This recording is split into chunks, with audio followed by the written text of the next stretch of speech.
over and over again, like he had been. You know, he had told numerous people that he was thinking about killing himself. Sometimes you have to force. It's like rehab, man. You know, if somebody needs rehab, they don't want to go. You know what I mean? But you've got to put them in there. And it's sad that somebody couldn't have said, you know what? If you threaten suicide one more time, you're fucking coming with me, and we're going to put you somewhere. We're going to get you. Well, if you threaten suicide, you could call the cops on somebody if they threaten suicide. Right, and you could put them in somewhere and try to get them the help that they need. And the fact that it just seemed to me that a lot of people overlooked it, and I can understand why, obviously, because he had threatened it so many times before, and he had never done it. You know what I mean? But the fact is that when he does threaten to do it, and then he goes out and does it, I mean, you've got to be thinking to yourself, man, well, that's what's unfair, because now everybody feels bad, and that's why it's fucked up to commit suicide, because now everybody's like, damn, I could have did something. For the rest of their lives, they're going to feel guilty like they could have prevented it. But he was obviously crying out for some sort of help, man. You know, I've heard that he was obviously he was really, really depressed when he couldn't get a job in wrestling anymore. It was like, right, because he's so passionate about wrestling. It's, you know, it's they said it's like the one time where he's in a ring where everything feels normal, and the other part was he's supposedly such a good trainer. Like, they sent him to OVW and WWF, and they took him off TV, and he's supposedly a really good trainer. He loved teaching guys wrestling, and I think he's like, all right, so he comes out of the closet. That's huge for him to deal with. He's bipolar. That's insane to deal with.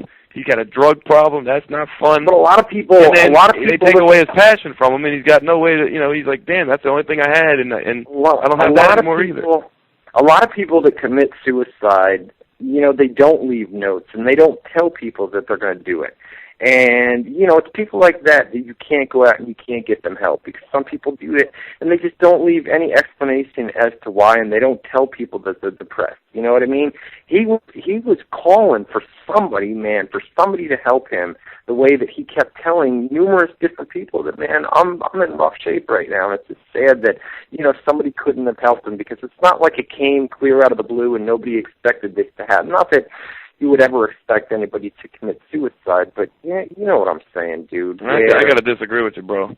I got to say, if the guy, I mean, I don't know if it's true or not, if he threatened it all the time, but if he did threaten it all the time, first of all, how much is all the time? Has he done it once before, twice, but is it like 10 times? No, if it's multiple times, bro, what are you going to do? I mean, you can react every time, but you can't commit the guy to a hospital or something. I mean, eventually you got to be like, this is just a thing this fucking guy does. I mean, you know, it's sad, it's tragic, but I mean, what are you going to do? Yeah, the fact that he wasn't getting, it didn't seem like he was getting the help that he needed, whether it be counseling, whether it be... What did he need help with, though? I mean, was it the drugs, well, bipolar, not having wrestling, if you're telling somebody that you're going to commit suicide, you're obviously depressed, okay?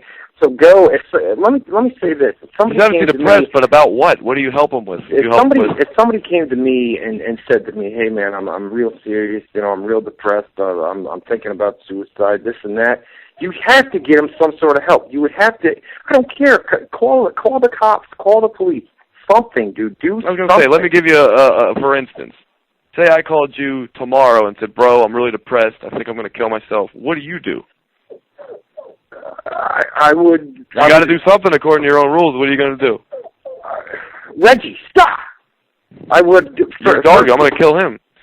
No, don't do that, dude. That would fuck. I don't know what I'm going to do when I lose him. But no, if you had called me, you're a bad example, because if you had called me and said that and you had never said it before... Hey, it is tough, dude. You got me in a bad predicament right now. I'm just saying. What would I do? It's when it's a reality situation. What I do? I don't know that I would do anything, dude. I would probably try to talk. I would probably try to talk you down. You would talk through it with me, and the second I hang up, you would talk through it with me. The second I hang up the phone, if I really did it, you know what I should do? You know what I should have done? If you had said that, I should have called the cops and said, "Listen, I got a friend that's in." You don't know my address. Trouble. Well, I do. Oh, okay. No, I didn't. Well, all right. Well, yeah. Say you didn't. What do you do? Say you don't know my address. What do you do? I've got your phone number. Okay. And I give the cops your. I'm not saying that I would have done it. To be honest with you, I probably would have been just like everybody else, where I would have said, "Man, just calm yourself down, be good, dude. If you need anything," and then I would continue to check back up with you for the next few days. Well, what I should have done is at least called some sort of suicide prevention or something and said, "Listen, I have a buddy that is in need." Did you see what you just did right there?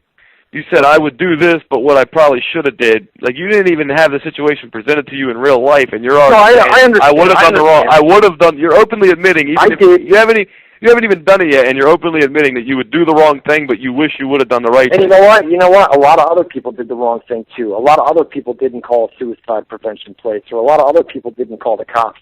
And I would have been in that same boat. And then once he committed suicide, I would have been just like all those people, where I would have thought to myself, God damn it, man, I could have helped this guy, and I didn't.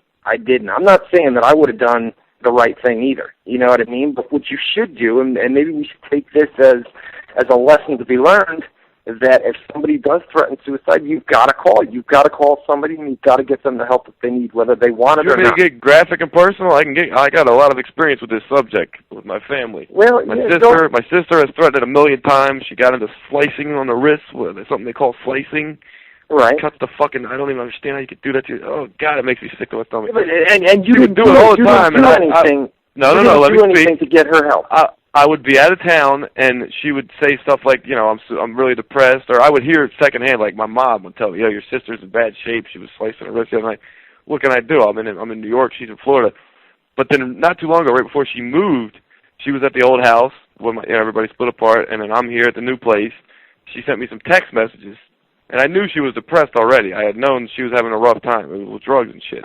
So I knew she was in a bad shape and in a bad way. And she sends me these text messages talking about how she's really going to kill herself.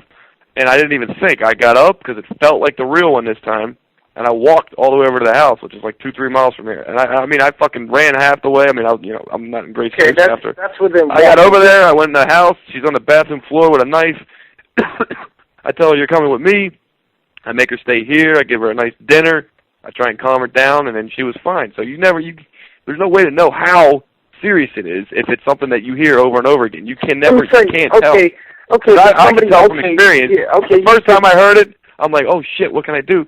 Then you hear it over and over and over, and eventually you're like, well, there's nothing I can do because I'll go calm her down this time, and then the same thing will happen next week. What am I going to do? Yeah, I'm just saying that maybe we should take this as a lesson that should be learned, where if you hear it over and over and over again, and we don't do anything about it, well, we do. I don't know legally what you can do, because I could swear when it comes to rehab, you have to agree to rehab. You can't be forced into rehab. I could swear there's a law like that. Right, you know what? It may be the same for suicide. I'm not sure what the. Me either. That's what I'm saying. Legal-wise, I don't know. The fact is if somebody is calling out for help, which is obviously what your sister did and obviously what Canyon did, and the fact that everybody had just heard it over and over and over again, so this was common occurrence, you know what I mean? The fact is that, in the end, these people can take their lives. Canyon's an example of that.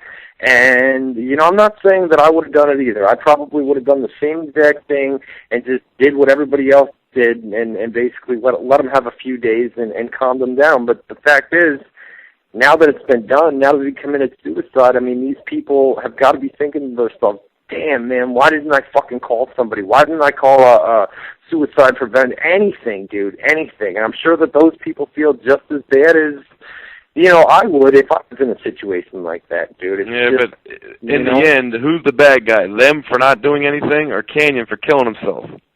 Well, Canyon's the bad guy, bro, because those people got to live the rest of their lives feeling guilty that their friend killed himself, and they might have been able to do something about it. Well, you know what? He warned them. If you really, truly want to kill yourself, nobody's going to stop you. You're going to get it done eventually. Okay?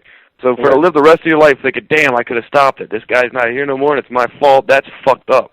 Because it ain't. No, I'm not saying it's your fault, but the fact is but those people will think that in their heads for the rest of their lives. Like, damn, it's my fault. I could have I know this guy really well. I could have stopped. And you don't think that if they had called or like we said, that's what I'm saying. I don't know what you can do. I don't know legally what you can do. If they could have got him committed, then maybe they could have done it. If they can't, then all they could do is just talk to the guy, and it wouldn't have saved anything.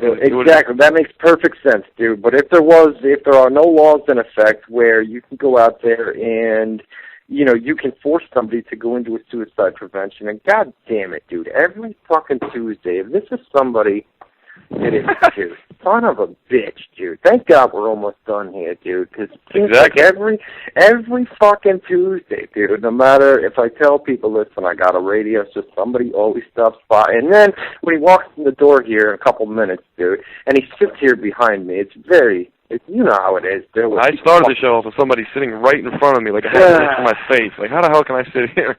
I know. People just don't fucking get it. Whatever. Guys, we've got a live chat with WZROnline.com/chat.